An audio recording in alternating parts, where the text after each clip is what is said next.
Конечно, главный объект нашей страны – это трасса М-12. На связи Москва и сразу два региона страны – Чувашия и Татарстан. Именно через них пролегает седьмой участок самой современной скоростной дороги России. 153 километра трассы М-12 «Восток» готова к открытию. В режиме реального времени Михаил Мишустин запускает движение. Я хочу пожелать, в первую очередь, всем, кто будет использовать эту инфраструктуру, хорошей, мягкой дороги и безопасной дороги. В добрый путь и спасибо за вашу работу. Запуск движения по седьмому этапу трассы М-12 является важным звеном реализации всего проекта по строительству трассы М-12. Уже сейчас существенно сократится время в пути от Москвы до Казани, что будет способствовать дальнейшему наращиванию экономических связей Татарстана с московской агломерацией и даст развитие малому и среднему бизнесу. Строители молодцы. Должны были сдать этот участок в середине следующего года. Мы не стали ждать декабря, чтобы вместе открыть всю дорогу. Степень готовности великолепная.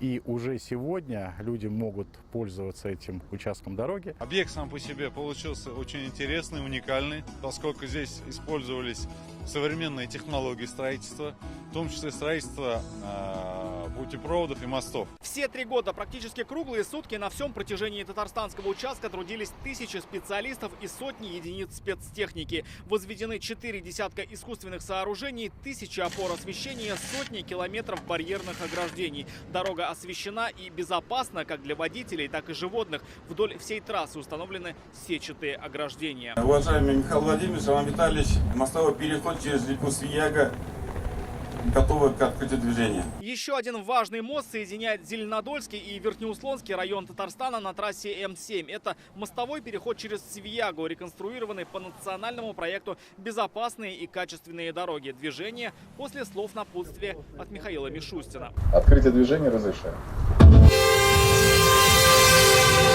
Там, где раньше с трудом разъезжались легковушки, сейчас в 4 ряда едут грузовики. Здесь усовершенствовали прежний мост и с нуля построили новый. Естественно, мы будем снижать здесь, самое главное, аварийность на дорогах наших. Вот это расширение наших дороги показывает, что у нас аварийность снижается, где мы делаем 4-полосное исполнение движения. Длина моста около 400 метров, но даже они до начала строительства и реконструкции превращались в томительные десятки минут ожидания. Пробки и мост через Свиягу были практически синонимами, но сейчас проезжую часть расширили вдвое, и с этого дня мост готов к более чем 20 тысячам машин в сутки. Строительством занималась та же команда, что возводила Крымский мост. Именно оттуда была привезена технология так называемого рабочего моста без вреда для судоходства. Мы не с помощью флота возводили опоры в русле реки, а с одного берега, вот с этого берега, построили несколько пролетов временного моста рабочего, и с помощью этого моста уже обеспечивали себе доступ на воду.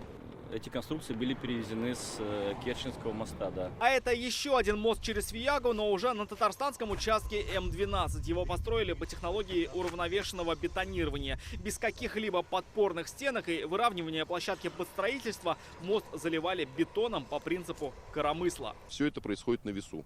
При помощи бетон-насоса подается, значит, бетон и двигается в разные стороны шагом 4 метра данная конструкция. Натягивается, значит, напряженная арматура и, соответственно, продолжается строительство дальше. Это новая технология, которая в 3-й раз применяется в Российской Федерации на самом деле. Мост рассчитан минимум на 50 лет и на 20 тысяч автомобилей в сутки. При такой нагрузке будут помогать современные стандарты дорожного покрытия. На всем протяжении татарстанского участка застелен щебено-мастичный асфальтобетон с полимерным битумом. Он прочнее и долговечнее привычного. Асфальтобетон работает от минус 20 до плюс 20, скажем, да, в рабочем режиме, а применение полимерно-битумных вяжущих позволяет увеличить температуру работы плюс 50, минус 40 тоже градусов. Предусмотрены межремонтные сроки 12 лет данного объекта.